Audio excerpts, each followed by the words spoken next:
안녕하세요. 홍현실입니다. 도북자, 반도자, 김민석 국무총리 후보자의 인사청문회에서 국민의힘이 후보자의 석사 논문에 쓰인 단어까지 들고 나왔습니다. 중국어 사전에도 다 나오는 이 일반적인 표현을 색깔론으로 몰고 가고 있는데요. 청문회가 사상 검증하라고 있는 자리는 아니죠. 지금 국민이 알고 싶은 건 국무총리로서 이 절체절명의 국가적 위기 속에서 대한민국을 정상화시킬 능력이 있느냐인 겁니다. 정쟁 말고 음해 말고 해법을 묻고 실력을 검증하시기 바랍니다. 계속 이런 식의 망신주기 정치를 하고 나면 국민은 이렇게 말할 겁니다. 정말 준비 안 된 건 후보자가 아니라 그걸 맡고 있는 당신들이다. 6월 22일 끝장뉴스 시작합니다.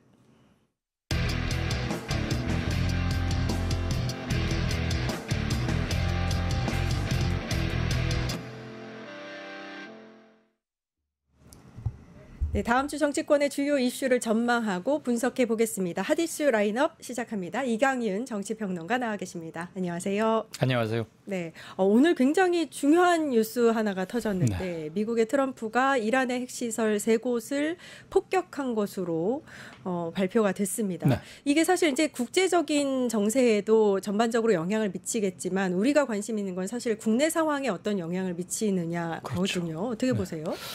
미국의 트럼프가 이란 핵시설 3곳에 대해서 폭격 명령을 내렸고 작전은 성공적으로 끝났다. 뭐 이런 발표를 했어요. 이란은 조금 다른 견해를 내놓긴 했지만, 자 그러면 이제는 이란은 중동 내 다른 여타 미군 기지를 공격할 가능성이 대단히 높고 호르무즈 해협을 봉쇄할 수도 있습니다. 아시다시피 그것은 굉장히 중요한 유통로거든요. 세계 물동량에 있어서 많은 부분을 차지하는. 이렇게 된다면 국제 유가가 오를 것은 이미 그건 오르기 시작했고 세계 증시나 우리 증시도 긴밀히 연동돼 있으니까 영향을 받지 않을 수밖에 없지 않겠습니까? 지금 이재명 정부 출범 이래로 코스피 국내 증시가 모처럼 이렇게 활짝 피었는데 좀 악영향이 있을 수 있지 않을까 싶고, 만약에 이란 미국 간으로 확전이 되고 중동 전쟁이 곳곳에서 확산이 되면 장기화될 수밖에 없겠죠. 그러면 국제 경제는 물론이고 정치에도 좀 안 좋은 영향이 있겠다. 우리는 지금 새 정부 출범 초기이기 때문에 모든 것을 막 진용을 갖추고 이제 막 출발하려는 건데 우리의 경제의 대외 의존도는 굉장히 높은 것이고 이런 것들이 터지면 좋을 게 없죠. 대통령실은 일단 비상체제에 들어갔다. 긴밀 대응할 것이다. 국민 여러분 저 믿고 안심해 주시라, 이런 1차 반응을 내놓긴 했습니다. 문제는 이란과 이스라엘과 미국 사이의 무력 확전의 강도가 어디까지 갈 것인가, 촉각을 곤두세울 수밖에 없겠습니다. 네, 말씀하신 대로 정부에서는 오늘 위성락 국가안보실장 주재로 긴급 안보 경제 상황 점검 회의를 열고 관련해서 긴급하게 논의를 했다고 전했습니다. 자, 더불어민주당 소식부터 첫 번째 주제로 한번 넘어가 보겠습니다. 박찬대 의원이 내일 당대표 공식 출마 선언을 하면서 이제 공식적으로 정청래, 박찬대 이렇게 양파전으로 가는 것 같습니다. 네. 어떻게 보세요? 결과적으로는 지금 사실 이제 바라봤을 때 아직 시작도 안 했는데 굉장히 이제 좀 내부 공격과 비난이 좀 강해지는 그런 모양새거든요. 어떻게 보세요? 항상 한 자리를 놓고 다 겨루는 경쟁, 선거는 뜨거워지고 그러다 보면 뭐가 자꾸 끼어들고 뭐 그런 게 좀 있긴 하잖아요. 현명하게 도를 지키면서 투표권을 가지고 있는 사람들도 그러하고, 두 경쟁자 지금 뒤에 화면에 나오네요. 네. 박원내 대표랑 아마 선을 지키면서 모범적인 경쟁을 하리라고 믿고 싶습니다. 그런데 주변에서 거두는 사람들의 말 같은 게 좀 자극적일 수도 있고 그렇긴 하잖아요. 그래서 미리 뭐 비난과 공격을 중단해달라 그런 걸 올린 것으로 짐작은 되고요. 저보다는 당내 사정에 훨씬 밝으시니까. 네. 유권자이시기도 하죠? 네. 근데 이제 저도 네. 그렇지만 네. 이제 많은 국민들이 바라봤을 때 사실 이제 여당이고 거대 여당이잖아요. 그런 상황에서 이제 당대표를 뽑는 그 과정에서 너무 이제 이런 비방전이 가열되면 네. 보기 좋지 않지 않을까. 그리고 정치적 위상이 달라졌잖아요. 국정 운영의 책임을 지고 있는 집권 여당이 됐고 공교롭게도 거의 지금 새 대통령 임기 시작과 민주당 당 대표 거의 뭐 일치하는 시점이니까 이재명 대표가 당 대표를 그만두고 후보가 됐고 대통령에 당선이 됐고 정부가 출범한 지 한 보름 그리고 이제 곧 민주당 새 진영 삼각 체제잖아요. 대통령실, 집권 여당, 행정부, 국무회의 쪽 정부 그 세 군데의 긴밀한 협조가 어느 때보다도 필요한 게 일단 계엄 내란 뭐라고 해야 됩니까? 수습 방안, 뭐 청소하는 방안 이런 거 확실히 해야 하는 한편에 이재명 표 공약 그 중에서도 가장 핵심적인 것 경기 살리는 것 힘든 사람들 한계 상황에 놓여 있는 것 바로 떠받쳐야 되잖아요. 그거를 실질적으로 의회에서 국회에서 같이 행정을 맞추는 게 당이고 그 당 대표를 뽑는 거란 말이에요. 다행히 두 사람이 뭐 이재명 대통령과 오랫동안 같이 호흡을 맞춰 온 사람들이기 때문에 누가 되더라도 큰 무엇은 없으리라고 봅니다만 정해지는 과정에서 좀 품격 있고 다르구나. 예전 국힘처럼 뭐 윤석열이 어떻게 전화해가지고 누구 해 한동훈이 눌러 그래서 막 복잡했잖아요. 옛날에 김기현 의원이 당대표 될 때도 볼만했잖아요. 누구는 나오지 마라 그래가지고 용산 뜻이 어디에 가 있느냐 숨바꼭질이나 하고 있고 그걸 추측 보도하는 언론을 보는 우리도 얼마나 측은했습니까. 이제 모든 면에서 달라지는 것을 보여줘야 한다. 그래서 정권을 바꾸고 났더니 정상화되고 났더니 이런 게 이렇게 되는구나를 제발 좀 효능감 있게 느끼게 하자는 거죠. 그래야 지지 기반도 더 탄탄해지는 거 아니겠어요? 네. 에이, 이거 뭐 똑같네 하는 짓들이 걔들이 그때나 지금이나 그러면 안 되겠죠. 민주당으로서의 품격을 좀 보였으면 좋겠다 이렇게 말씀하셨는데 사실 이제 정청래 의원이나 박찬대 의원이나 두 분 다 이제 찐명입니다. 그 부분에 대해서는 뭐 부인할 수 없을 것 같고 근데 약간 이제 정청래 의원은 강경하고 좀 전투적인 리더십, 그러니까 법사위원장 하면서 보였던 그런 모습들 때문에 그런 것 같고 박찬대 의원은 이제 탄핵 정국에서 원내를 굉장히 안정적으로 이끌었다. 그래서 안정적 리더십이 좀 특징인 것 같아요. 누구를 뽑느냐가 이제 민주당의 당대표 선거는 사실 당원들의 이제 여론이 굉장히 중요하거든요. 55% 정도 들어가고요. 대의원이 15%, 여론조사가 30% 이렇게 들어가는데 어느 정도의 뭐 이제 결과를 예측하기는 힘들겠지만 어떻게 흘러갈지를 좀 예측하신다면. 솔직히 잘 모르겠는데 이거는 뭐 따로 우리가 몇 주일 동안 계속 여론조사를 해오고 이런 것도 아니니까 짐작하기가 쉽지 않고 각 퍼센트가 다르잖아요. 그룹별로. 권리당원, 당원, 국민여론.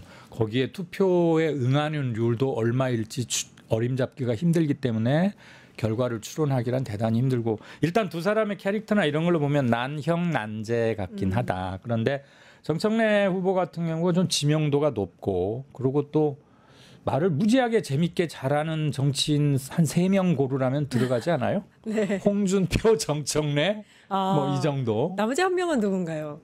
좀 이따 말해드릴게요. 그래서 지명도도 있고 또 오래전부터 이재명 바로 옆에서 정치인 이재명 바로 옆에서 그리고 이제 대통령이 된 뒤로는 일부러 약간 호흡 조절을 하는 게 느껴지긴 합니다만 두 사람의 2인 삼각관계 이런 건 우리가 익히 짐작할 수 있고 박찬대 의원 원내대표 최근까지도 했는데 계엄 이후 특히 중요했던 6개월간 이재명 당대표와 함께 호흡을 맞추면서 원내 전략도 잘 했고 원외 병행도 이렇게 뭐 무난하게 해온 것 같고 그런 것 평가를 받긴 하는 것 같아요. 지명도에서는 조금 딸릴지 어떨지 모르지만 근데 유권자들이 다 당내 사람들이기 때문에 잘 알죠. 지명도는 별 의미가 없는 것 같아요. 전 국민 상대 투표는 아니니까. 뭐 이재명 대통령과의 궁합 이런 건 있어서 솔직히 두 사람 중에 누가 돼도 큰 문제는 뭐 별 차이는 없을 것 같아요.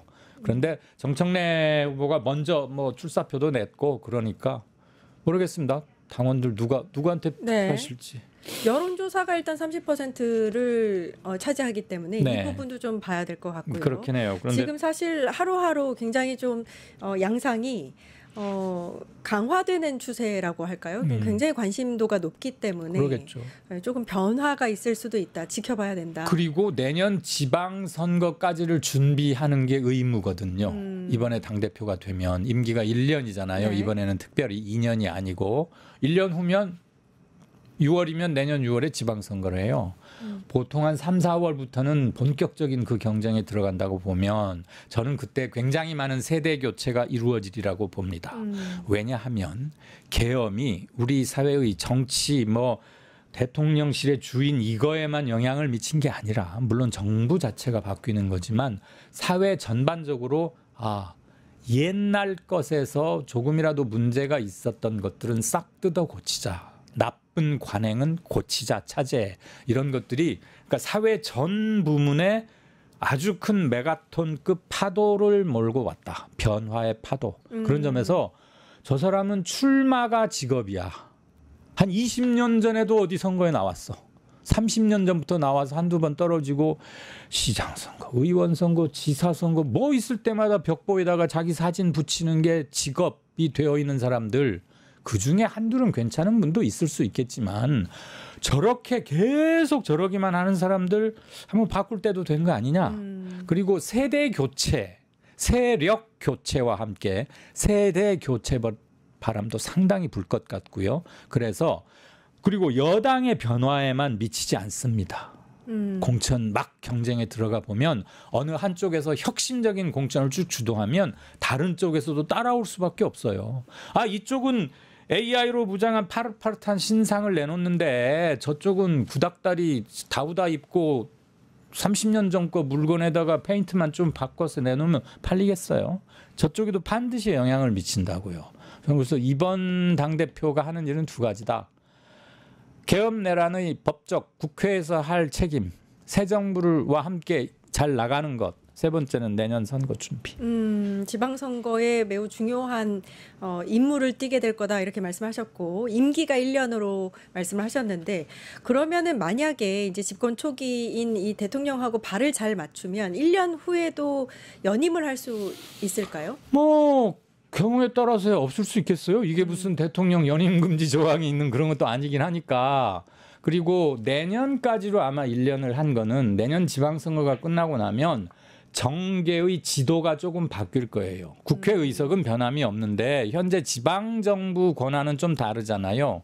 국힘 쪽도 꽤 많고 그러는데 그거에 따라서는 영남 자민련으로 완전히 고립되어 버릴 수도 있는 것이고 그러면 정치 지형과 역학관계 전체에 굉장히 큰 바람이 불 수도 있다. 그럼 중앙정부 그거는 다음번 총선과 조금 말하긴 이르지만 5년 뒤에 대통령 선거에도 원자 원인과 함께 원풍을 제공할 수 있죠. 그런 점에서 다른 사람이 당대표를 물려받을 수도 있고 한 번 더 할 수도 있고 그건 그때 가서 생각하지 지금 그럴 일은 아닌 것 같습니다. 예. 자, 이제 내란 이야기로 좀 넘어가서요. 김용현 전 국방부 장관이 내일이죠. 23일에 추가 구속에 관련한 신문을 받게 되는데 일단은 어제 이 법원이 내란 특검에 대한 추가 기소 관련에 대해서 이 김 장관이 불복한 것은 기각을 했습니다. 예. 이게 어떤 좀 시그널이 아니냐라는 얘기가 있어요. 충분히 그렇게 추측할 만한 합리적 단서는 된 것 같아요. 김용현 사실상 계엄 내란의 2인자라고 할 수 있잖아요. 대통령 다음 윤석열 다음으로 모든 걸 기획했다고도 하고 주요 임무 종사자 중에서도 최주요일 텐데 이것저것 뭐라고 이의를 제기했더니 쓸데없는 소리 마시오. 쉽게 말하면 기각했어요. 아마도 윤석열 석방에 대한 국민들의 반발과 정서가 대단했지 않습니까? 저는 그것도 이번 대통령 선거 결과에 적지 않은 영향을 미친 하나의 요인이 됐다고 보는데 자 주범 윤석열은 나와서 지금 저렇게 있고 언제 재수감될지 아직은 잘 모르겠고 거기다 이제 제2인자격인 김용현 해서 필두로 뭐 장성들 누두두 줄줄이 나온다고 칩시다.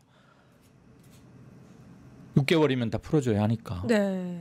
뭐 보석이든 뭐든 간에요. 그럼 어떻게 되는 거예요? 아니 도대체 물론 형사소송법이 그렇게 돼 있다는 건 아는데 어떻게 돼 있길래 계엄 정변 내란 종사자 주요 종사자들이 이렇게 활보하고 풀려날 수 있는가에 대한 국민들의 그건 또 하나의 트라우마일 수도 있고 정서적 반발감은 어마어마하겠죠. 그것을 특검이나 재판부가 이번 대선 결과 등을 졸업해서 염두에 두지 않을 수 없는 상황이라고 보여지고요. 법이 그러하나 뭐 손볼 대목도 있으면 고치겠지만 법 감정이 미치는 국민적 정치적 감각 이런 것들도 당연히 고려가 되리라고 보고 다른 기소를 통해서 구속을 연장한다거나 요건으로는 하되 바로 다른 걸로 추가 구속을 할 수 있는 그것도 저는 충분히 있을 수 있다고 봅니다. 우리가 결국 구속영장은 법원에서 발부를 하는 것이기 때문에 그 부분을 아직 속단해서 말씀드리기는 저도 굉장히 위험한데 며칠 있으면 차례로 구속일로부터 6개월이 되면 차례차례로 계란이 알라듯이 풀려나는 꼭 그렇게 지금 저기 할 필요는 없겠다. 좀 지켜보자 이 말씀. 일단 김용현이 기일 변경 신청을 했는데 뭐 내일로 다가왔으니까 네. 이거를 받아들일 것 같지는 않고 말씀하신 대로 주요 내란 종사자들이 계속해서 줄줄이 이제 구속 시한이 만료되면서 석방될 위기에 놓여 있단 말이에요. 예. 26일부터 시작돼요. 그러니까요.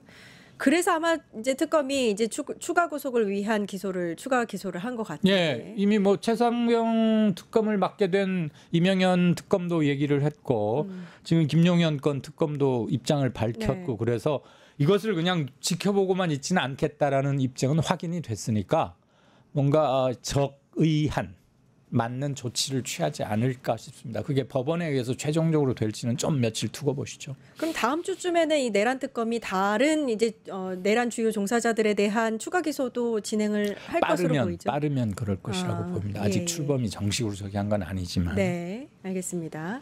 윤석열 씨 신병 확보도 매우 중요한 문제인 것 같습니다. 지금 이제 말씀하신 대로 내란 수괴범인데 지금 밖을 그냥 활보하고 다니고 있는 상황에 대해서 국민들이 굉장한 불안감과 또 이제 분노를 느끼고 계시거든요. 일단 경찰의 3차 소환에도 응하지 않아서 지금 체포영장이 발부될 상황에 놓여 있고 조특검 입장에서도 이 부분에 대해서는 강력하게 좀 조치를 하지 않을까 싶은데. 원래 수사 관행이 3번까지는 부릅니다. 계속 불응하면 구인 가서 신병 확보를 하지요. 구속 사람을 끌어온다는 얘기잖아요. 그건 구속영장과는 달라요. 일단 신병을 강제로 확보해서 조사를 진행하겠다. 그래서 구인장 발부인데 그렇게 되면 실질적으로 구인하는 것이고 규정에 따라서 데리고 있으면서 조사를 진행하는 건데 저는 바로 그 단계로 할 것 같아요. 또 뭐 부르고 뭐 하고 하느니 오지 않을 게 확실하니까. 네. 이 특검 할 일이 왜 하는지 모르겠다고 이미 말했었잖아요. 윤석열 씨가 얼마 전에. 다 조사된 것 같은데 뭐 이거 쇼하려는 거 아니냐. 국민들 상대로 쇼하려고 지금 3개나 특검을 만들어서 120명 검사 떼거지로 뭐 그런 식으로 얘기했잖아요. 그러면 정상적으로 얘기 안 되니까 그건 법적인 조치를 하면 되는 거죠. 경찰 3번에 불응했던 게 윤석열 씨로서는 빼도 박도 할 수 없는 구인에 바로 그냥 가는 강제 구인에 대한 알겠습니다. 강제 구인도 아니고 그냥 구인입니다. 강제 그러면 마치 막 힘없는 사람 비틀어서 뭐 하는 것 같잖아. 그게 아니고 3번 전화 황행커나 뭐 잘못해서 수사기관에서 오라고 3번 했는데 안 가잖아요. 그럼 와서 잡아가요. 뭐 언제까지 지발로 기어오기를 기다리지 않는다고. 그리고 공권력은 그렇게 집행하는 게 아니고. 그게 당연한 수순인데. 그렇죠. 그러니까 강제 구인이 아니라 그냥 구인. 거기에 이미 강제가 들어있는 건데 그건 그 사람이 응하지 않았기 때문에 잘못한 거에 대한 벌의 성격도 이미 들어가 있는 거죠. 내일은 이제 윤석열 씨의 8차 공판일이기도 합니다. 예. 지난 공판 때 이제 기자들의 질문에 기자 보고 이제 비키라고 하면서 지지자들이 나를 바라볼 수 있게 하라 이런 발언을 했는데 내일은 또 무슨 발언을 할지가 관심사 중에 하나예요. 예. 네, 어떻게 보세요? 아마 뭐 당연히 이런 거 어떻게 생각하느냐 등등 기자들은 팩트거리, 제목거리를 물을 텐데 저는 별 다 대답하지 않을 것 같아요. 지금 예전에 처음 한두 번은 지하로 쏙 가서 판사들 타는 엘리베이터 타고 카메라 한 번도 노출 안 되고 이렇게 하다가 그쵸. 어쩔 수 없이 지규현 판사가 뭐 그냥 이제 일반 저기처럼 하라고 했는데 실은 당연히 그래야 하는 것이고 뭐 기자들이 묻는 거에 대해서 묵비할 답하지 않을 권리야 있으니까 뭐 우리가 그것까지 뭐라고 할 괜찮지만 이 사람 또 뭐라고 하겠어요. 또 이상한 소리 할 것 같지 않아요. 네. 자, 다음 주로 또 예정되어 있는 김민석 국무총리 후보자 인사청문회 이야기 좀 해보겠습니다. 24일, 25일 이틀에 걸쳐서 진행이 되는데 일단 이 인사청문회 관련한 기사들이 쏟아지고 있어요. 여러 가지 논란들이 있는데 대부분은 좀 소명이 된 것 같은데 또 새로운 논란이 있습니다. 칭화대 석사학위 논란이에요. 그러니까 이게 두 가지로 나눠지는 것 같은데, 그러니까 여러 가지 뭐 이제 최고위원이라든지 이런 걸 수행을 하면서 중국까지 왔다 갔다 했느냐, 정말 석사학위를 제대로 딴 게 맞느냐 하고, 두 번째는 오늘 나왔던 반도자. 네, 뭐 이 단어에 대한 탈북민 비하 발언에 대한 논란인데 어떻게 보고 계세요? 우선 반도자는 아까 오프닝 멘트에서도 잘 짚으신 걸 들었는데 배반하고 도망친 자 그 뜻이잖아요. 북한 정부 입장에서 보면 탈북자는 배반하고 도망친 거라고 하겠죠. 북한 입장에서 보면 우리는 자유를 찾아서 또는 못 살겠으니까 좀 더 나은 삶을 위해서 등등의 이유로 목숨을 걸고 북한의 국경을 탈출해서 중국으로 잠입해서 힘들게 지내다가 동남아 같은 데를 경유를 하거나 등등해서 우리로 오게 되는 지난한 과정을 거치지 않습니까? 근데 북한 정부 입장에서는 반도자, 배반하고 도망친 자가 맞고 북한과 중국은 뭐 형제의 이해를 갖춘 그런 국가니까 혈맹이니까 북한에서 공식적으로 탈북자들, 반도자들을 잡으면 발견하면 공안을 통해서 즉각 전원이 북한으로 송환해 달라고 그런 것도 하고 있고 몇십 년째 해오고 있는 바예요. 그러니까 중국에서도 그 용어를 공식적으로 널리 쓰는 것은 충분히 우리가 짐작할 수 있고 김민석 총리 후보자가 법학 석사 칭화대 상하이에 있는 명문이죠. 법학 석사 학위를 받는 과정에서 탈북자 이런 거는 논문이었는데 그 안에 이게 중국 대학에 내는 중국어로 쓰는 논문이란 말이에요. 그러면 거기에서 쓰는 용어를 쓰는 게 일반적이지. 맞네요. 이를테면 우리가 영어로 하버드나 존스 홉킨스나 이런 데 석사 논문 박사학위를 내는데 그럼 공식 용어나 용어 학문 일본 미국에서 해당 국가에서 쓰는 말을 하지 서울에서 쓰는 말을 영어로 이상하게 마치 김건희 유지하듯이 YUJ야 이렇게 쓰진 않잖아요. 아마 제가 그 논문은 못 봤어요. 근데 아마 김민석 내정자가 학위 논문을 쓰는 과정이면 그 베이스에서 쓰는 게 저는 일반적이라고 봅니다. 근데 이걸 가지고 야 북한 입장에서 뭐 했다는 것은 정말 말이 안 되는 것이고 검증은 한 개인의 정치적 주장이나 사상적 발언 이런 거는 검증의 대상이 아니라 토론이나 논쟁의 대상이지요. 아, 너는 그렇게 생각해? 나는 이런데 우리가 조금 바라보는 관점이 다르네. 이런 걸로 얘기하는 것이고 검증은 저 사람이 지금 거짓말을 하고 있나 아닌가. 속이고 있나 아니었나. 우리한테 낸 자료가 맞는 건가. 저때 저렇게 했다는데 그건 적법한가. 이런 정도를 하는 게 검증이지요. 그 차별금지법에 관련해서 동성애 발언 가지고도 한때 조금 시비가 있고 문제가 있었잖아요. 그건 김 의원, 김 총리 내정자, 당신 차별금지법을 동성애를 이렇게 보는 건 조금 너무 잘못된 거 아니야? 라고 그건 디베이트, 토론하는 거고 문답하는 것이지 당신 왜 이렇게 생각해? 당신은 틀렸구만 이라고 할 수 있는 건 아니거든요. 이 반도자 문제도 좀 저는 선을 한참 넘었다고 봅니다. 그 출입국 기록이 좀 오류가 있다. 나왔다면서요. 근데 뭐 양측 기록이 좀 다르다 그러대요. 저도 그런 게 다르리라고 생각을 못했는데. 근데 이게 본질이 사실 중국을 왔다 갔다 정말 하면서 공부를 했느냐, 수업을 들었느냐 이 부분인 것 같은데 좀 와전되는 것 같다는. 일반 사람들이 얼핏 들으면 아니 서울에서 제주대학교로도 매일 어떻게 뭐 비행기 타고 출퇴근? 근데 석사학위 과정이라는 게 뭐 매일 가고 그런 건 아닐 거고 아마 수업은 정해져 있을 텐데 네. 국내에서 중요한 일정이 있으면 오전에 후다닥 마치고 바로 가면 한 2시간 걸리고 하니까 상하이 도착하고 뭐하고 하면 뭐 이른 오후쯤에 수업 이런 게 가능할 수도 있었다고 봐요. 근데 2년 동안 매일 그 짓을 했다는 건 아니지 않습니까? 그리고 그것이 비행기 기록과 출입국 기록 같은 걸로 증빙이 되면 그 해명은 억셉트가 되는 건데 문제는 중국 측에서의 그거하고 우리 거 출입국이라고 조금 다르다는 게 저는 약간 이해가 안 되는 것이고 야 그렇게까지 요란을 떨면서 공부하러 다녔어야 돼? 라고는 누가 말을 하는지는 모르겠는데 저거 자체가 거짓말이야 라고 하는 것은 거짓말이라고 말할 근거는 없잖아요. 그렇죠. 네. 그리고 비행의 탑승 기록이 있고 거기 출석이 확인된다면 그건 청와대의 수업 때문에 간 게 입증이 되는 거 아닌가요? 네, 그거는 일단 증거물로 깔끔하게 네. 확인이 될 수 있는 사항인 것 같은데 네. 지금 이제 상황에서 이제 인사청문회에 증인 참고인 채택이 불발됐잖아요. 예. 그럼 증인 없는 청문회가 될 수도 있다라는 그렇죠. 얘기가 나오거든요. 네. 이게 사실 국민의힘이 바랐던 건 아닌 것 같은데 어떻게 보세요? 그 규정이 일주일 전에 네. 증인에게 통보가 되어서 그 사람이 그걸 인지해야 온다 안 온다를 결정하는데 그 일주일 마지막 데드라인을 넘겨버렸잖아요. 증인 무슨 전현 배우자들을 다 함께 부르겠다.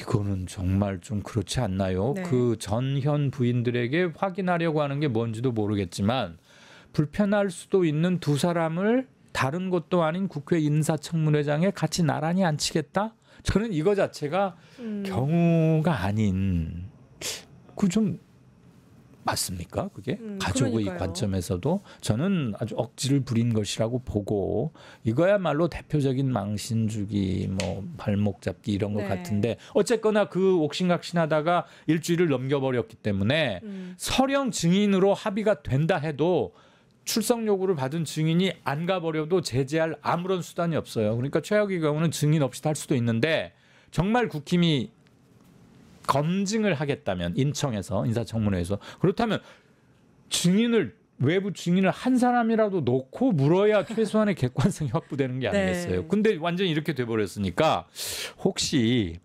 지금 국회 의석 분포상 뭐 통과되리라는 건 확실하니까 인사청문회 들어가기 전에 미리 흙탕물을 다 일으켜서 창피와 의혹만 던져놓고 그냥 스르르 빠지는 학업에는 뜻이 없는 거 아닌가라는 생각이 들기조차 합니다. 네. 이게 이제 말씀하신 대로 과도한 흠집내기가 아니냐, 발목 잡기가 아니냐 이런 논란이 나오고 있는데 오늘 이제 이재명 대통령이 여야 지도부 이제 오찬에서 이 얘기를 했어요. 인사청문회법이 좀 이제 고쳐져야 될 필요성을 느낀다. 뭐 이런 얘기를 했습니다. 예. 그러니까 너무 이제 도덕적인 측면에서 과도하게 검증이 들어가는 부분에 대한 이야기를 한 것 같은데 어떻게 보세요? 네, 오래전부터 나온 얘기이긴 네. 하죠. 뭐 사람 좀 쓸만한 거 골라놓으면 다 이래저래해서 싫고 어쩌다 나와도 그냥 온통 다 전 국민이 보는 앞에서 망신이 돼버리니까 자기가 여지껏 쌓아온 5, 60년 이게 그냥 하루아침에 뭐 이런 점도 있긴 해요. 그런데 도덕성을 전혀 안 볼 수는 없고 비공개로 하는 방안도 있을 수 있죠. 우리가 정말 인사청문회를 하는 본질적 이유는 나라 돈으로 저 사람에게 일과 시간을 주어 가면서 저 직을 맡겨도 좋겠느냐? 깜냥을 보는 거 아닙니까? 일단은 역량, 능력이 먼저인 것이고 그다음에 도덕성도 어느 정도는 상관이 됩니다. 왜냐하면 암과 삶이 전혀 일치하지 않는 모순되는 사람에게 무슨 그 사람이 뭔 일을 추진할 때 정책 신뢰도나 리더십이 그렇게 크게 막 되리라는 기대하는 건 어렵긴 하잖아요. 그런데 도덕의 기준이 너무 다르고 이른바 국민정서법은 상한선과 하한선이 진폭도 크고 모호한 점이 있기 때문에 그걸 강제성을 갖춘 채 일률적으로 적용하기는 대단히 어렵습니다. 그래서 저는 주요 지지 세력과 건강한 중간 허리를 이루는 시민들이 상식선에서 크게 벗어나지 않는다면 저 사람에게 공적인 것을 맡기는 아끼는 쪽을 먼저 보는 쪽으로 좀 바뀌어야 되겠다. 이건 문화의 문제입니다. 문화. 네, 알겠습니다. 핫이슈 라인업 여기까지 하겠습니다. 이강윤 정치평론가와 이야기 나눠봤습니다. 감사합니다. 고맙습니다. 네, 이어서 바로 정치하는 언니들 방송하겠습니다. 유튜브 구독하고 실시간 채팅과 댓글을 남기시면 매일매일 7,000TTCO를 드립니다. 참여 방법은 통통물 어플을 다운로드하고 회원가입과 로그인을 해주세요. 마이페이지에서 나의 회원 고유 번호를 복사해주세요. 유튜브 구독 후 실시간 채팅이나 댓글창에 고유 번호를 한 번만 입력하면 준비 끝! 지금 유튜브 채팅과 댓글 쓰기 참여하고 7,000TTCO 받아가세요. 돈 버는 기술쇼 증권 통판. 너도 받고 나도 받는 친구 초대 무제한 적립 이벤트. 초대 횟수 무제한, 보상도 무제한. 한 문제만 풀면 친구도 코인, 나도 코인. 우승 상금에 친구 초대 보상까지. 매일 낮 12시 증권 통팟에서 만나요.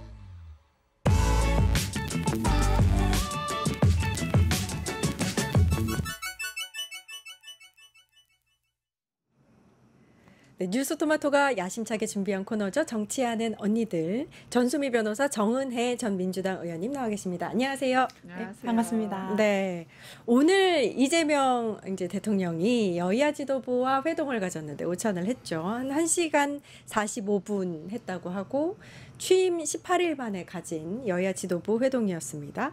여기에서 나온 이야기가 굉장히 많아서 좀 하나하나 짚어보도록 하겠습니다.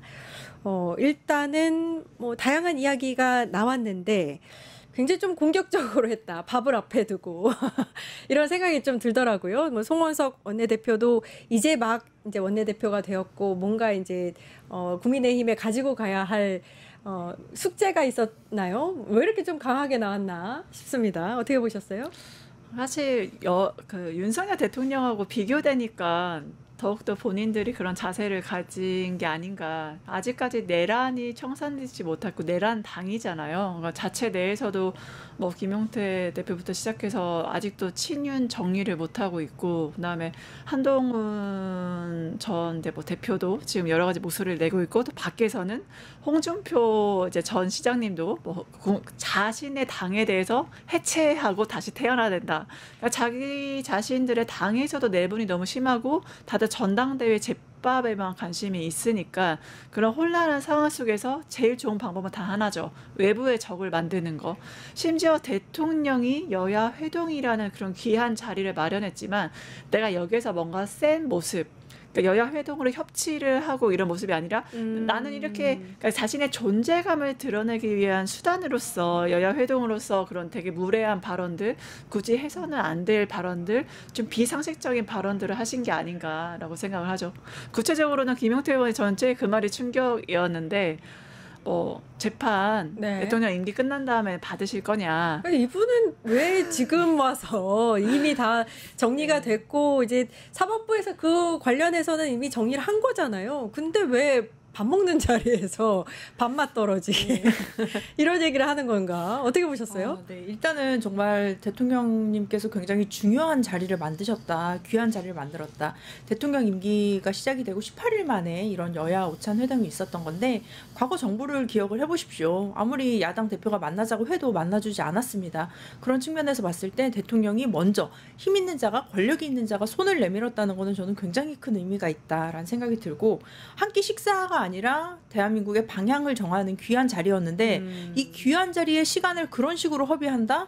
저는 오히려 지금 그 야당 대표가 굉장히 좀 자신의 정당에도 도움이 되지 않는 행동을 한 게 아닌가 싶습니다. 오히려 이재명 대통령님께서 좀 한마디 딱 남기셨던 게, 김용태 위원장님 임기가 언제까지시죠? 이렇게 딱 이렇게 고상한 말씀으로 이렇게 당신의 임기는 여기까지고 수고가 많으셨다라는 말씀을 은연중에 이렇게 웃으면서 말씀하셨는데 아마 그 안에도 내포된 게 있었다고 봐요. 네. 저는 그게 김용태 위원장을 임기가 얼마 남지 않은 그런 식으로 봤다는 게 아니라, 그렇기 때문에 본인이 정말로 그 임기 안에 해야 할 중요한 얘기들을 나한테 해달라라는 사인을 보낸 것 같은데요. 그 귀한 시간을 허비했다는 것이 야당 쪽에서 굉장히 좀 아쉽다 뭐 이런 생각이 들고, 또 허심탄회하게 얘기를 하고 싶다라고 이재명 대통령님께서 말씀을 하셨는데 그 부분도 저는 굉장히 좀 의미가 있었다고 봅니다. 허심탄회했지만 진지하게 그 분위기를 이끌어 가셨다. 하지만 야당은 그 진지한 분위기 그리고 이 소중한 자리, 귀한 자리를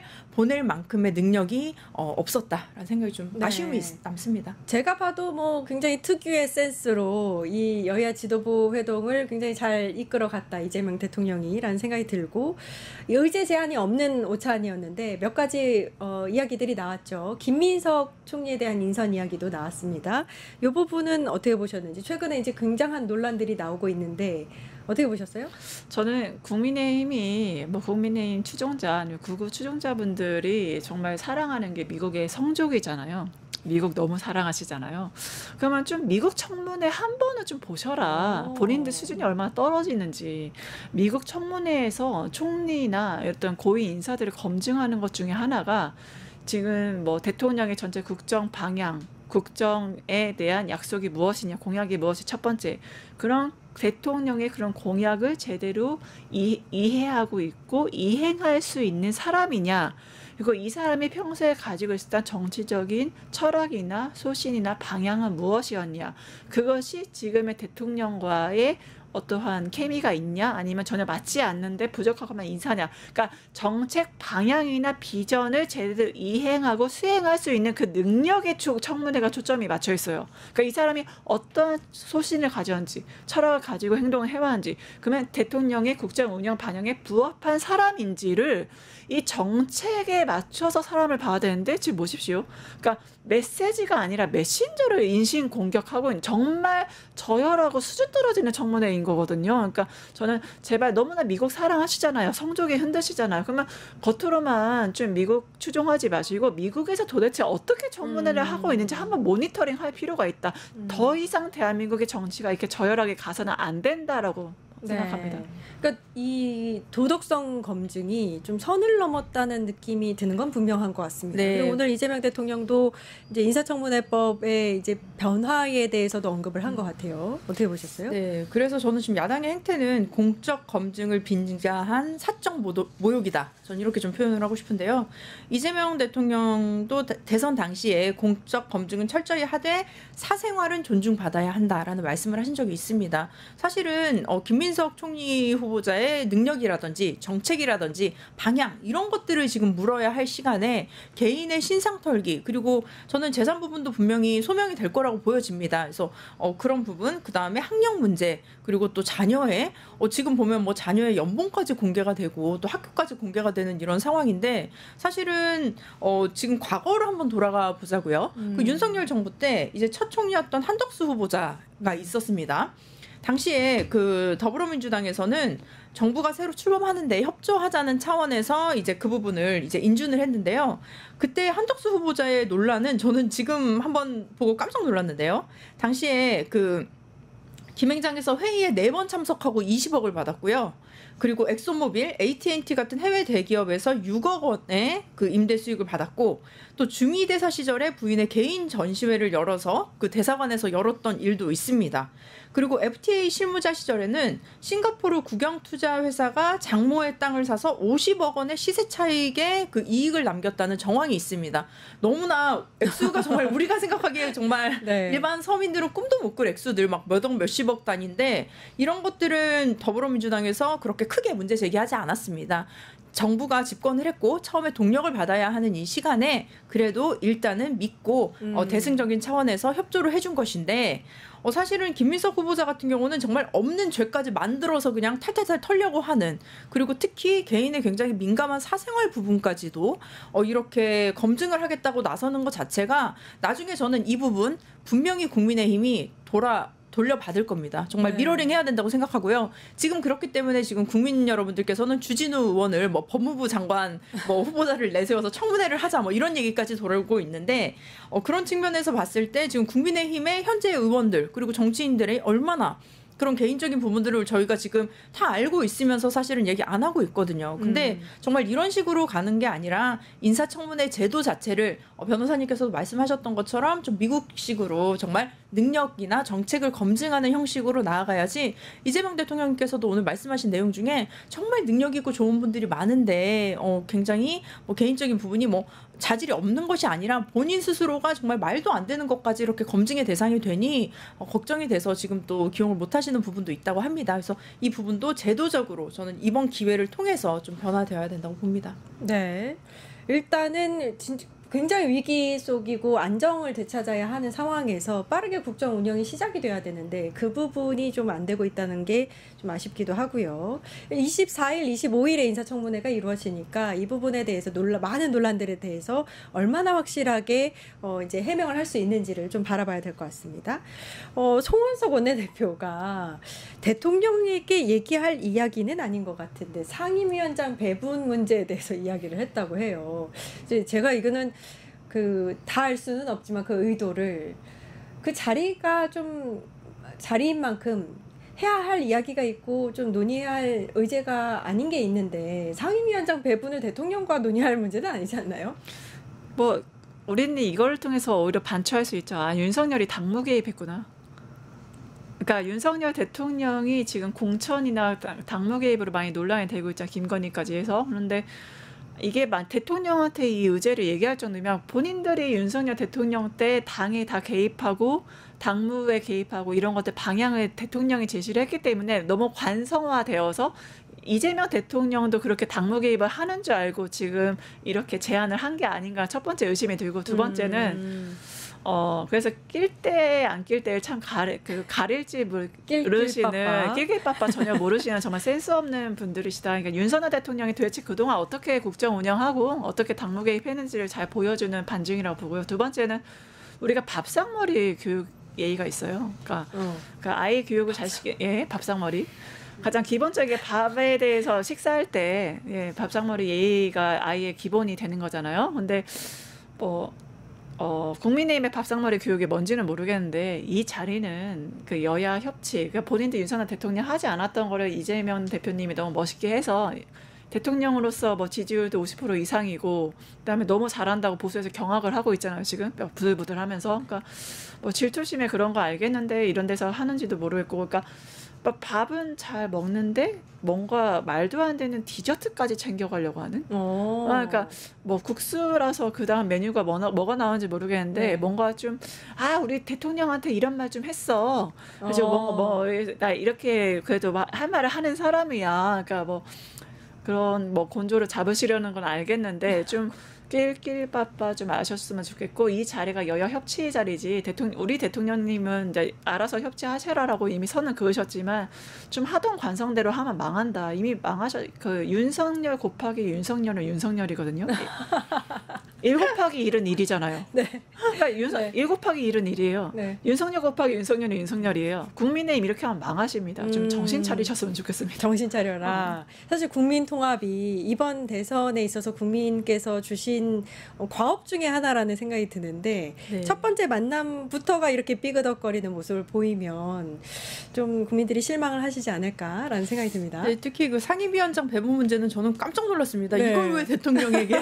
그러니까 말할 대상이 정말 명확하게 있어야 되는데 우리나라가 무슨 내각제도 아니고 지금 뭐 거의 뭐 총리에게 내각제의 총리에게 뭐 캐비넷에 관해서 뭐 이렇게 상임위원을 분배하는 걸 얘기를 하려는 것인가 이런 생각까지 들었고, 대한민국의 권력 구조를 보면 정말로 대통령제라는 게 있고 그들이 그렇게 말하는 견제와 균형이 있습니다. 그리고 3권 분립이 되어 있기 때문에 사실은 대통령이 뭐 국회에서 상임위원장을 뭐 무슨 당이 해라 무슨 당이를 하는 것 자체 문제예요, 그게. 네, 그렇게 그러면. 얘기를 하면 또 그걸 가지고 헌법을 위반했다고 할 건가요? 그래서 또 뭐 그런 핑계를 대려고 하는 건지. 지금 그 공부 잘하는 학생들의 특징이 그겁니다. 질문을 잘하는 거예요. 정답을 잘 맞히는 것도 중요한데 이제 요즘은 AI 시대도 굉장히 발달했죠. 그래서 앞으로 미래에는 질문을 잘하는 사람, 얼마나 질문을 효율적으로 잘하는 사람이 더 필요한가 이런 시대가 됐는데 저는 오늘 이 자리에서 명확하게 그들이 보여줬다. 그들은 질문을 제대로 할 줄을 모른다. 그 자리에 맞는 질문을 할 능력도 안 되고 특히 법사위원장 같은 경우는 22대 국회 작년이죠. 그때 개원할 때 합의를 한 부분입니다. 그렇기 때문에 국회가 개원을 했고 대통령은 대통령의 지금 시기대로 이제 선출이 된 것이기 때문에 이 부분을 저희가 연결을 해서 볼 수는 없는 거죠. 국회는 국회대로의 시간을 가야 하고 대통령은 대통령의 시간을 가야 하고 그 안에서의 뭐 이렇게 합의할 부분들. 그래서 오늘 이재명 대통령님께서 굉장히 중요한 말씀하셨는데요. 여야가 이견이 없는 정책들이 있습니다. 그 부분들은 우리가 같이 협력해서 통과합시다. 그 부분은 말씀하셨거든요. 네. 이런 부분은 당연히 이 자리에서 나와야 할 말이죠. 이런 얘기를 하자고 이 자리를 만든 것인데 그 자리에 맞는 메시지를 정확하게 질문을 하지 못했다라고 저는 평가하고 네. 싶습니다. 근데 일단 이제 문제가 뭐냐면 빠르게 이제 상임위원장이든 뭐든 세팅이 돼서 좀 빨리 시작을 해야 되는데 국힘이 워낙 강경하게 법사위원장 자리를 요구를 하고 있잖아요. 그래서 일각에서 나오는 얘기는 예결특위 위원장과 추경안에 대해서 조금 양보를 하고 법사위원장을 가져오자 이런 안도 나오고 있거든요. 어떻게 보세요? 저는 이재명 대통령께서는 이제 알아서 협치하라고 하셨잖아요. 그러니까 저희 당에서 민주당에서 결정을 해야 될 것 같은데 특히 예결위 같은 경우는 물론 법사위원장만큼이나 되게 국가의 이제 추경에 대해서는 가지고 예산에 대해서 정말 중요한 자리인 만큼 저쪽에서 요구하는 걸 우리가 들어줘야 되는지에 대해서 저는 의문이 있어요. 왜냐하면 한번 양보를 시작하면 이미 말도 안 되는 행위를 하고 있잖아요. 아니 대통령이 초대한 여야 협치의 자리에서 왜 법사위원장 자리를 요구하고 재판 얘기를 합니까? 그러니까 재판에 대한 얘기도 법에 대해서 0.1%라도 아는 사람이라면 그거는 뭐 대통령이 받겠다고 하면 안 받고 안 받겠다고 안 받는 게 아니잖아요. 그러니까 기본적인 상식이 없는 사람이 저렇게 이제 국민의 대표로 앉아 있는 것도 정말 경악스럽지 않을 수가 없고 이런 사람들이 요구하는 거를 들어주는 자체가 저는 정말 압도적인 표로서 우리 대통령을 대통령으로 뽑아주신 국민들한테는 저는 신뢰라고 봐요. 그러니까 무조건 저쪽에서 반대를 위한 반대를 할 거예요. 왜냐하면 이런 대통령 본 적이 없거든요. 이렇게 일 잘한 참모진이 코피 흘리고 1박 4일 코스로 G7 갔다 오고 참모진 코피 흘리고 쓰러지고 아니 이렇게 일 잘한 대통령, 능력인 대통령 본 적이 없기 때문에 정말 내 표의 가치가 이렇게까지 효능감이 있나라는 그 자부심을 느끼게 하는 대통령이잖아요. 그러니까 저 사람들은 어떻게든지 반대를 위한 반대를 할 거기 때문에 굳이 그러한 요구에 밀릴 필요도 없고 이제 그냥 가던 길 저는 가야 된다. 민주당은 민주당답게 앞으로 가야 된다 생각합니다. 네, 어떻게 보세요? 네, 일단은 특히 뭐 예결위원장 얘기도 지금 네. 계속 나오는데 사실은 이것도 좀 이해가 안 되는 부분이 우리가 뭐 또 추경 얘기를 하겠지만 추경에는 정말 골든타임을 놓치지 말아야 하거든요. 그리고 민생에는 여야가 없는 게 당연하죠. 그렇다면 이제 국회 개원 당시에 합의했던 상임위 배분 원칙을 지키는 것이 저는 중요하다라는 생각이 들고 이 부분에 있어서는 국민의힘도 더 이상의 골든타임을 놓쳐서는 안 된다. 이런 것들을 좀 기억해야 한다고 생각합니다. 네, 알겠습니다. 자, 오늘 있었던 이재명 대통령과 여야 지도부의 회동 오찬 이야기를 좀 나눠봤고요. 국정기획위가 오늘 업무 보고에 대해서 이제 국민들에게 어느 정도 진행이 됐다라는 기자회견을 열었거든요. 이제 최근에 좀 이제 이슈가 됐던 게 검찰 보고를 듣다가 뭐 30분 만에 중지 뭐 이런 것들이 이슈가 되면서 많은 분들이 또 효능감을 느끼지 않았을까라는 생각이 드는데 근데 이제 기자간담회에서 다양한 이야기들이 나왔어요. 어떤 기자가 이런 것들이 국정의 갑질이다 뭐 이렇게 지적을 하기도 했는데 어떻게 보셨어요? 그렇게 말하는 게 갑질이죠. 아니 일하는 사람한테 일을 정말 잘하고 국민을 위해서 봉사하려는 그런 행정부에게 일하지 말라는 거잖아요. 그렇게 말하는 것 자체가 그러니까 기자가 하는 아니면 국민의힘이 시도하는 제2의 입틀막 사건이다. 저는 그렇게 보고요. 왜냐하면 국정기획위원회에서 저는 참다가 그렇게 말씀하신 거라 보는 게 우선 기재부부터 시작이었잖아요. 기재부에서 가져온 주요 안건들을 좀 보니까 너무 기가 찼던 게 아니 거기에 실용외교를 왜 가져옵니까? 기재부는 예산을 담당하는 것이에요. 근데 실용외교를 어떻게 펼칠 건지 그런 방안들을 국가 정책 무슨 총리실에서만 제시할 것 같은 국무총리실의 안건을 본인들이 가져왔단 말이에요. 국가 전체 아직도 뭐 최상목과 이제 한덕수가 있는 기재부의 단꿈에 젖어 있는 거를 저는 국정기획위에서 그거를 단꿈을 좀 깨줬다. 정신 차려라. 왜냐하면 가장 기본 중에 기본이 공약입니다. 그러면 공약과 전략과 국정 운영 방안을 각 대통령 후보들이 어떻게 했는지 이 정부 부처에서 그 안을 2명이잖아요. 여러 명, 3-4명 후보에 대해서 다 하고 거기에 맞춤 준비를 해왔어야 돼요. 근데 이번에 가져온 거는 그냥 윤석열 시즌2예요. 연장선상이에요. 공약에 대한 반영이 전혀 안 돼 있어요. 대통령께서 정말 중요하게 생각한 건 세수인데 그런 세수에 대해서 어떤 게 결손이고 부족한지에 대한 것도 없고 경기 부흥을 하는데 거기서 정말 AI나 각종 인프라 4차 산업혁명 지금 현재를 반영한 옛날에 쌍팔년도에 그 건설업 위주의 부흥들 그러니까 정말 시대착오적이고 현재 공약에 대한 검토도 정말 너무나 게으르고 검토도 없었고 현 대통령과 정부에 대한 존중이 전혀 없는 그런 보고서를 가져오고 보고를 하니 얼마나 화가 났겠어요. 저는 진짜 거기서 소리 안 지른 게 오히려 진짜 완전 보살이다라고 저는 생각을 했는데 진짜 참어린 3번을 새기시고 말씀하셨구나. 그러니까 대통령에 대한 존중도 없고 지금 행정부에 대한 존중도 없고 하던 대로 그러니까 윤석열 대통령이 하던 대로 지금 가져왔고 이해도 없는 그런 공무원들이 알아서 좀 그거에 대한 검토가 했어야 되는데 정말 국민을 위한 봉사자가 아니라 이제 국민이 나를 위해 존재하는 태도로 가져온 거에 대해서 국민을 대신해서 저는 일침을 가했다. 정말 해야 될 일을 했다. 오히려 그거를 갑질이라 말하는 것 자체가 저 갑질이라고 오히려 말씀드리고 싶습니다. 네. 이한주 국정기획위원장도 이렇게 답을 했습니다. 부당하고 과하다면 갑질이 맞겠으나 일단은 새 정부의 공약 반영이 안 되어 있어서 재보고를 요청한 것뿐이다. 네. 이렇게 답을 했거든요. 근데 저는 궁금한 게 사실 국정기획위가 인수위나 다름없는데 정부가 이제 보고 체계에서 왜 이렇게 이제 욕을 먹을 정도로 제대로 보고를 하지 않았는가?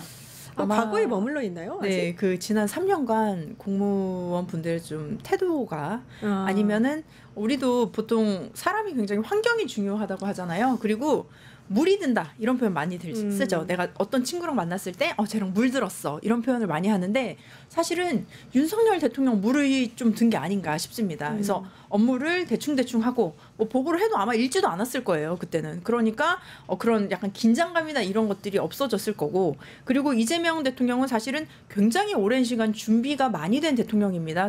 실제로 이번에도 3번째로 이제 출마를 하셨던 거기 때문에 그리고 경기도지사 또 성남시장 행정 경험이 충분하시기 때문에 또 공무원을 어떻게 해야 하는지 그리고 이 행정부 체계가 어떻게 돌아가는지를 정확하게 꿰뚫고 계신 분이라 아마 이 부분에 있어서는 절대로 그들이 과거에 일했던 방식이 통하지 않을 것이다 라는 얘기를 저는 분명히 해드리고 싶고요.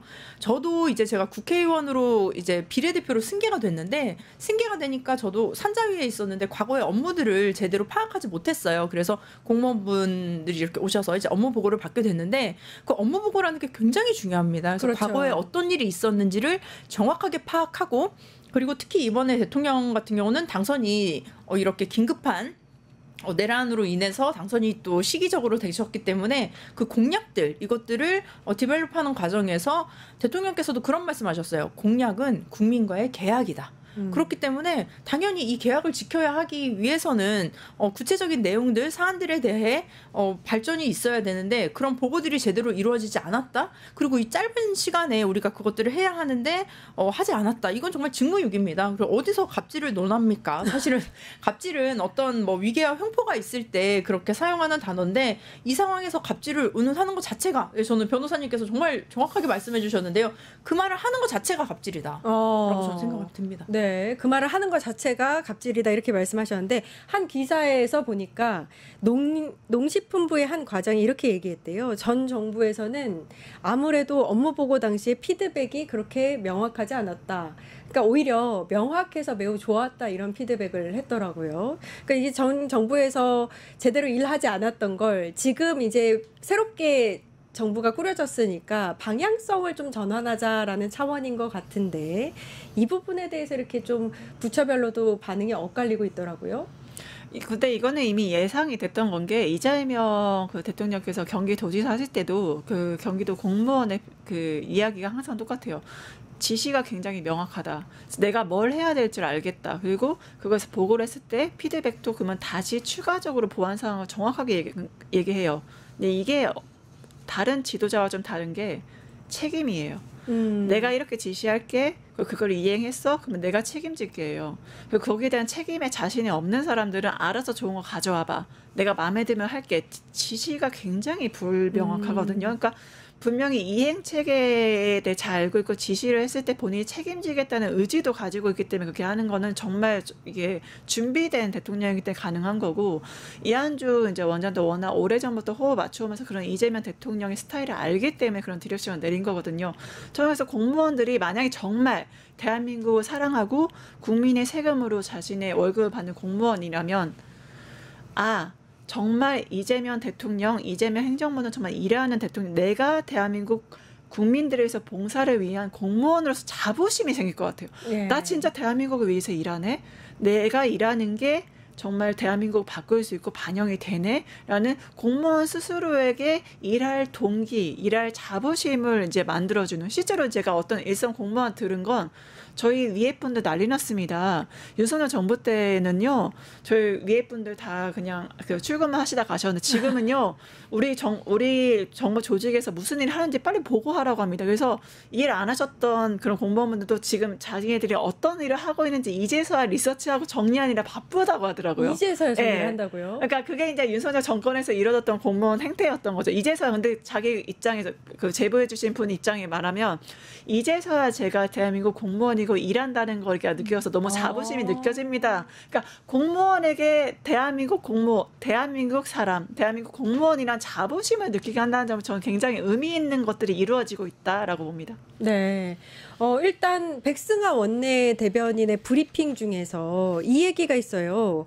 윤심 공공기관장을 사퇴시켜야 된다라는 얘기인데, 이제 공공기관 경영평가에서 최하위 등급을 받았던 기관장들이 있는데 이 사람들이 이제 윤석열 사람이다 뭐 이런 얘기겠죠. 그 부분에 대해서는 어떻게 생각하시는지? 네, 이제 보통은 공공기관장 같은 경우는 임기가 보장이 되어 있죠. 뭐 1년, 2년, 3년 이런 식으로 다 임기가 있는데 그 정권과 뭐 방향이 같거나 아니면 뭐 사실 뭐 방향은 다를 수도 있습니다. 하지만 정책이라든지 그런 전문성의 능력이 있는 분들이 그 자리에 앉았었어야 됐던 거죠. 하지만 윤심이라는 걸 가지고 임명이 된 분들이 너무 많았고, 실제로 그 국민의 삶을 책임져야 할 공공기관이 정권의 외곽 조직처럼 보여졌던 것도 사실입니다. 그리고 마지막에 윤석열이 뭐 지금 탄핵이 되니마니 하는 상황에서 알박기 계속했죠. 그 상황에서 막 2년, 3년짜리 공공기관장들을 계속 임명했습니다.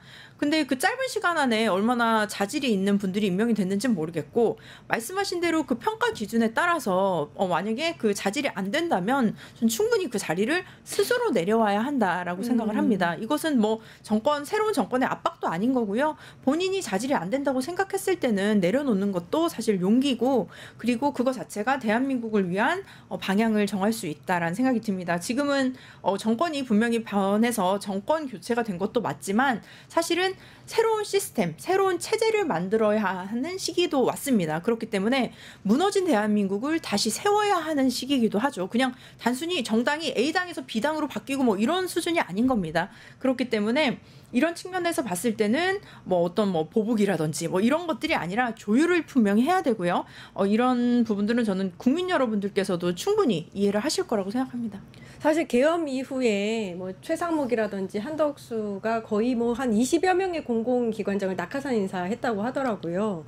근데 사실 이 새 정부가 녹록치 않아요. 일을 해야 되는 정부인데 그냥 이게 직장은 아니니까 돈 벌려고 있는 곳은 아니잖아요. 나라 생각해서 말씀하신 대로 좀 자리를 내려놓으셨으면 하는 그런 바람이고, 다른 이야기로 좀 넘어가서 여한구 산업부 통상교섭본부장이 오늘 방미길에 올랐습니다. 이게 관세 협의를 위한 거다라는 얘기인데, 지금 미국이 사실 이란 이스라엘 핵 전쟁에 이제 참여를 하면서 좀 상황이 굉장히 녹록지가 않은 상황인데, 아무튼 이제 국내 상황 때문에 실용 외교를 위해서 방미길에 오른 거죠. 어떻게 보셨어요? 그러니까 결국엔 이재명 대통령의 그런 외교는 딱 하나예요. 실용 외교잖아요. 바로 탈진영, 탈이념, 오직 하나, 국가 이익이 기준이거든요. 그러니까 국민 민생, 국가 이익이 기준이기 때문에 그거를 가지고 이제 7월 토탈 패키지가 있잖아요. 그 해결하러 간 거지만 저는 오히려 이란과 이런 상황, 이스라엘 상황에 미국이 직접 개입했기 때문에 한국과의 관세 협정에 집중을 할 수가 없습니다. 그러면 우리가 해야 될 게 뭐냐면 딜레이 시켜야 돼요. 그러니까 일본이 하나의 모델입니다. 왜냐하면 지금 일본이 관세협정 6차까지 갔거든요. 근데 이시바 총리가 먼저 두들겨 맞았단 말이에요. 관세협정에서 방위비는 이미 2배 이미 인상을 스스로 일본에서 내뱉었고 관세협정에서 일본 모델을 봤을 때 일본이 지금 전략이 뭐냐면 계속 딜레이 시켜요. 그러니까 계속 모든 거에서 토탈 패키지로 그러면 우리가 미국 말씀에 따르겠습니다가 아니다. 이거는 저희가 들어주겠지만 이건 좀 어떠십니까? 미국 하면 그러면 다음 안 이런 식으로 해서 저희가 분명히 어떠한 관세 협정 안 하겠다는 게 아니다. 미국과 우리는 한미 동맹을 기반으로 해서 우리가 굳건한 그런 얼라이언스 계속 할 거지만 그럼에도 불구하고 서로의 상생을 위해서 우리는 같이 노력을 하고 있다는 모습. 보여주는 것으로서 지금 이제 본부장이 갔다고 생각을 합니다. 하지만 일본과 같은 다른 나라 모델을 봤을 때는 절대로 토탈 패키지 원 토탈로 해결하려고 해서는 안 돼. 그게 미국이 원하는 방향인데 미국 일본 모델을 참고로 해서 딜레이 시켜 최대한 딜레이 시키면 왜냐하면 지금 정신이 없기 때문에 우리한테 찬스긴 하거든요. 그래서 그리고 무엇보다 그 내용 중에 하나가 우리 국민의 건강권과 관련이 되어 있는 소고기 협상도 들어가 그렇죠. 광우병이라든가 그런 것들에 대해서 저희가 그냥 개월수로 다 분리시켜놨는데 미국은 전체적으로 그걸 다 무너뜨리려고 하잖아요. 그러니까 미국도 철저히 미국 중심주의, 자국 중심주의, 미국 우선주의입니다. 한국도 우리가 실용 외교는 우리 국익을 가장 우선으로 하기 때문에 당연히 부대낄 수밖에 없는 지점들이 있지만 서로에 대해서 그냥 양해할 수 있는 지점들로 나아가야 되죠. 그러니까 이거를 우리가 이거 줄게 이건 어때라고 계속 좀 딜레이 시키는 전략으로서 우리한테 유리한 국면으로 가야 된다. 네. 그러니까 줄라이 패키지라고 이제 하나의 패키지의 이 협상을 빠르게 이끌어서 결론을 도출하는데 목표를 둘 게 아니라 자국의 우리의 이익을 위해서 좀 협상을 딜레이할 필요가 있다 이런 말씀이세요? 네, 맞습니다. 보통 협상이라고 하면 원하는 것이 있는 사람은 굉장히 빨리 진행을 하고 싶어해요. 그래서 우리가 잘못된 약간 사기나 이런 거 당할 때 막 서류에 빨리 사인하라고 계약서 사인하라고 막 이렇게들 많이 하거든요. 그렇기 때문에 우리는 미국이 원하는 것이 아니라 대한민국이 필요한 것을 이야기를 해야 됩니다. 말씀하신 대로 그 전략이 우리가 지속적으로 그 부분을 얘기하는 것이고 그리고 지금의 그 고위급 미국 방문 일정은 과거에 그 윤석열 정부는 가치 외교라는 미명하에 실용 외교가 완전히 사라졌었어요. 근데 이제는 실용 외교에 첫 탄을 쏘았고 그리고 정말 국민의 삶과 맞닿아 있는 실질적인 외교 문제를 해결하러 갔다. 그냥 간단히 말씀드리면 국민들 먹고 사는 거 그거 먼저 해결하겠다. 이 의지를 저는 강력하게 보여주신 거라고 생각을 합니다. 그렇기 때문에 이 관세 협상 문제들도 굉장히 좀 오랜 시간이 걸릴 수도 있고 너무나 복잡한 문제들이 있지만 이 부분들도 저희가 사실 여론전도 좀 하고요. 그리고 지금 미국 상황이 굉장히 외부적으로 내부적으로도 지금 거의 굉장히 혼란스러운 상황이기 때문에 이런 상황 속에서 오히려 저희가 그 틈을 타서 대한민국이 원하는 테이블 협상을 할 수 있도록 저는 나아갈 수 있을 거라고 오히려 좀 기대가 되는 지금 상황입니다. 예, 알겠습니다. 정치하는 언니들 오늘은 여기까지 하겠습니다. 전소미 변호사님, 정은혜 전 민주당 의원과 이야기 나눠봤습니다. 감사합니다. 감사합니다. 자, 이어지는 김창현의 창에서는요. 오늘 미국이 이란의 핵시설 3곳을 타격을 했는데 이게 어떤 의미인지 또 얼마나 파장이 커질지에 대해서 이야기를 해보겠습니다. 국방대학교 문장열 교수 또 주진우 기자 전화 연결해서 국제 정세와 국내 지정학적 리스크 방안들 살펴보겠습니다. 많은 시청을 부탁드립니다. 저희는 내일 4시 50분에 다시 찾아뵙겠습니다. 함께해 주신 여러분 감사합니다. 뉴스토마토가 12.3 내란을 막아낸 시민영웅 1000명 찾기 프로젝트를 진행합니다. 내란을 막고 탄핵 소추를 이뤄낸 시민영웅 1000명을 찾아내 대한민국 민주주의의 역사로 기록하고 시상의 본보기로 삼음으로써 민주주의를 더 널리 확산하기 위한 프로젝트입니다. 이 과정에 직접 참여했거나 참여자를 추천해 주실 분들은 우측 제보하기 QR코드나 아래 메일로 추천 및 제보해 주세요. 많은 참여 바랍니다. 뉴스토마토와 함께해 주실 분들을 기다립니다.